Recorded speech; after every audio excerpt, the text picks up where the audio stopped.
ठीक है। इस डेटा में क्या है कि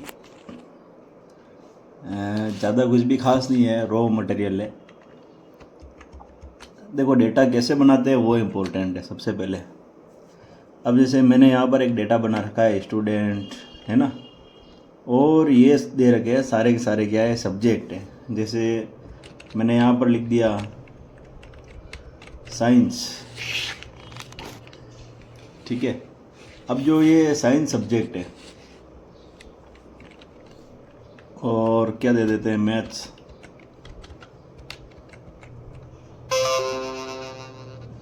मैथ्स के बाद अगला ऐसे ही, मतलब जो भी आपको याद आते जाए वो लिखना है। इंग्लिश, ठीक है। और ये क्या है अपने, अब मैं इनको ही ऐसा कॉपी करके इस तरीके से एक बार पेस्ट कर रहा हूँ।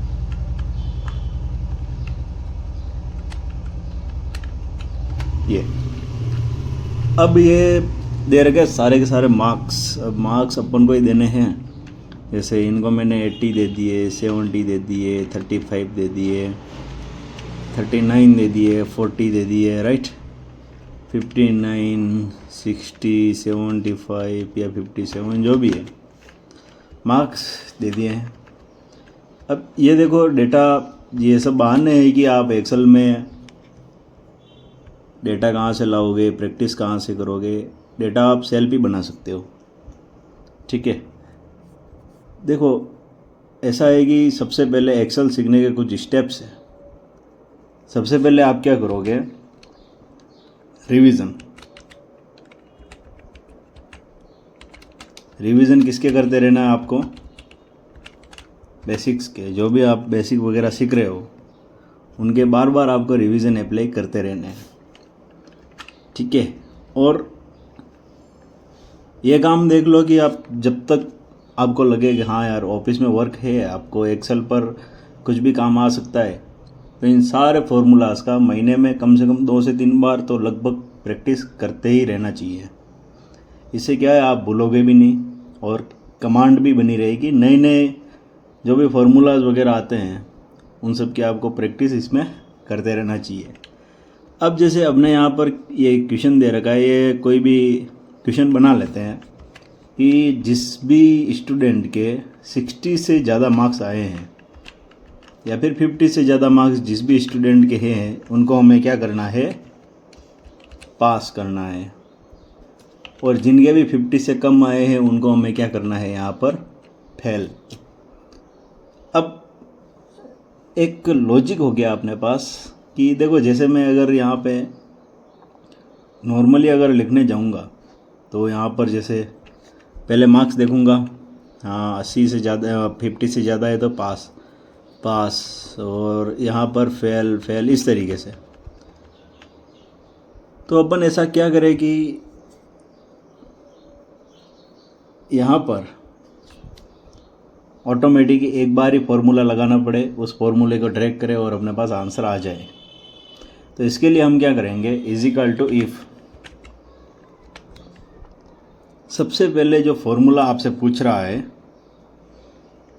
वो क्या पूछ रहा है,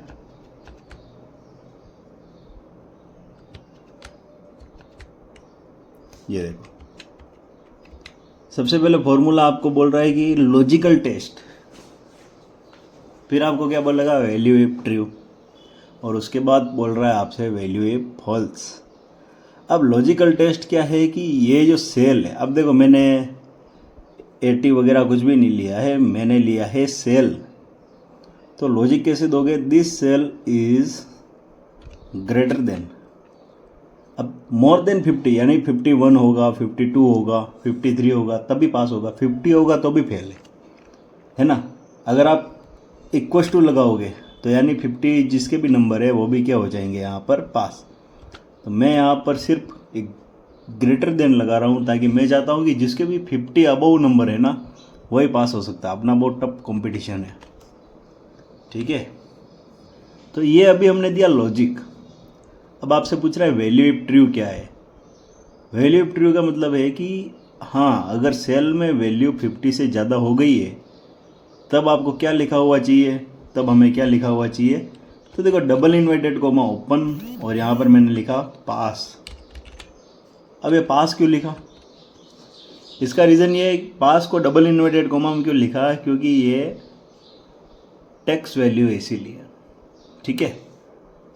और अगर 50 से ज़्यादा नहीं हुए तब क्या करना है, तब हमें कर देना है पर्सन को फेल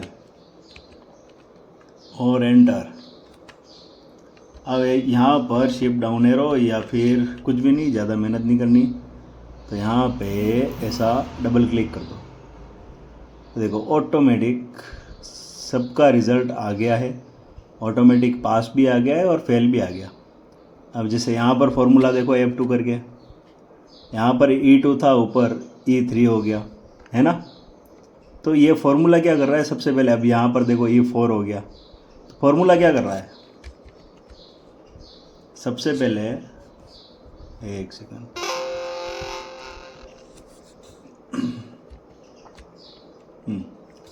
तो फॉर्मूला क्या कर रहा है, सबसे पहले उस सेल को देख रहा है सामने वाले, है ना।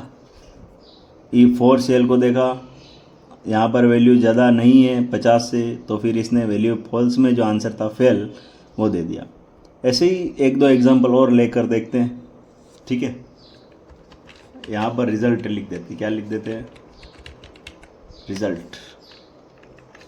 अब एक और क्वेश्चन देख लेते हैं, बना लेते हैं, जिसके भी 80 अबव नंबर है उनको क्या है, स्कूटी गिफ्ट करेंगे, ठीक है।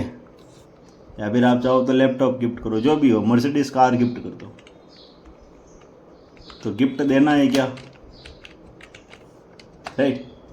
तो अब इसके लिए फिर से क्या करेंगे, इजिकल टू इफ ये सेल ज़्यादा है या फिर बराबर है, चलो 80 भी आए उसको भी स्कूटी देंगे, तब क्या लिखा हुआ आना चाहिए, यस।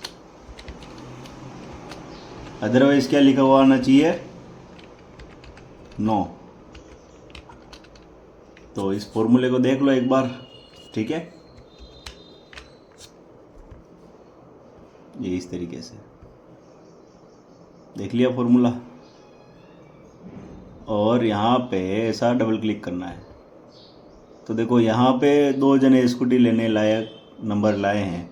अब कल को मैंने माना कि इनका रिज़ल्ट चेक किया, 93 आ रहे हैं, पास भी हो गए और स्कूटी भी आ रही है ऑटोमेटिक।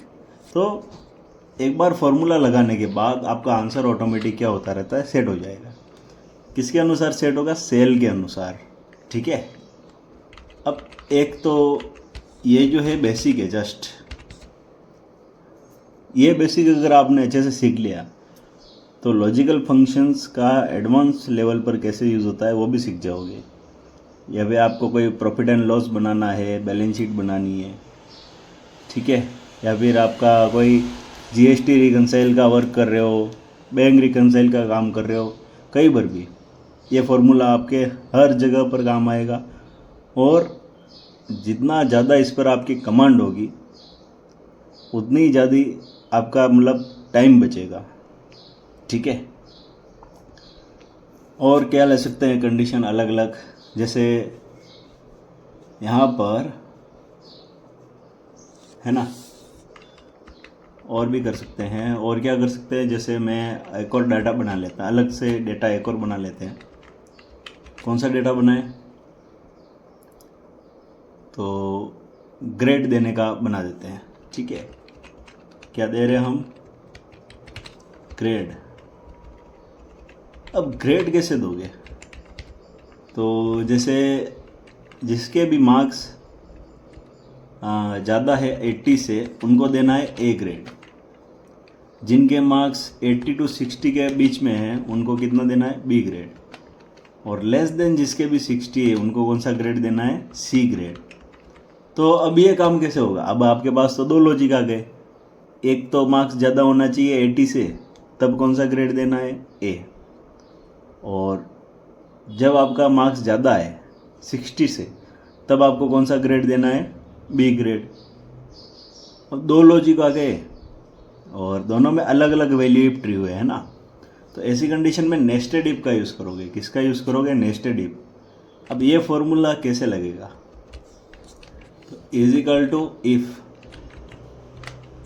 ठीक है। सबसे पहले क्या पूछा आपसे, लॉजिकल टेस्ट। तो लॉजिकल टेस्ट में आप क्या करोगे, जो मार्क्स वाला सेल है वो सेलेक्ट करोगे और बताओगे कि ज़्यादा है या बराबर है 80 के, तब हमें कौन सा ग्रेड देना है, ए ग्रेड, कोमा, फिर से इफ, कौन सा सेल था, E2। तो अब आप E2 ऐसा टाइप भी कर सकते हो, ठीक है। E2 जो है वो ज़्यादा है या फिर बराबर है 60 के, तब कौन सा ग्रेड देना है, बी ग्रेड, कोमा। अब यहीं पर हम वैल्यू फॉल्स दे देंगे क्योंकि अपने पास आगे और कोई भी लॉजिक अलग से नहीं है। तो यहाँ पे डबल इन्वर्टेड कोमा ओपन किया, सी ग्रेड, और डबल इन्वर्टेड कोमा बंद, ब्रैकेट बंद। अब ये जो ब्रैकेट बंद हुआ है वो इस वाले इफ का हुआ, देखो रेड कलर का है ना। अब हम इस ये जो फर्स्ट टाइम में जो इफ फंक्शन लगाया था इसका हमने ब्रैकेट बंद नहीं किया है, तो एक बार और ब्रैकेट बंद करना पड़ेगा। अब एंटर मार दो और यहाँ पे क्लिक करके यहाँ पर जैसे आप डबल क्लिक करोगे तो ऑटोमेटिक देखो हर एक स्टूडेंट को ग्रेड मिल गए हैं, ये देखो ऑटोमेटिक ही, ठीक है। और ये रहा आपका फॉर्मूला। अब जैसे यहाँ पर E2 था, यहाँ पर क्या हो गया, E3, क्या हो गया, E4। तो हर एक जगह पर सेल चेंज हो रहे हैं, ठीक है। तो ये हमने लगाया अभी नेस्टेड इफ फंक्शन। एक बार इन दोनों फंक्शंस का प्रैक्टिस कीजिए, फिर थोड़ा सा बड़े लेवल के डेटा पर चलेंगे, ठीक है।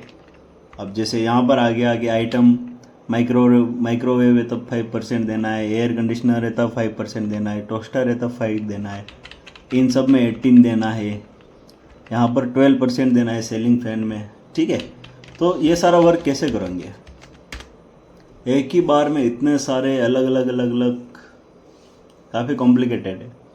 तो यहाँ पर क्या सिचुएशन लगाएंगे, कैसे सॉल्व करेंगे, ये सब नेक्स्ट क्लास में, ठीक है।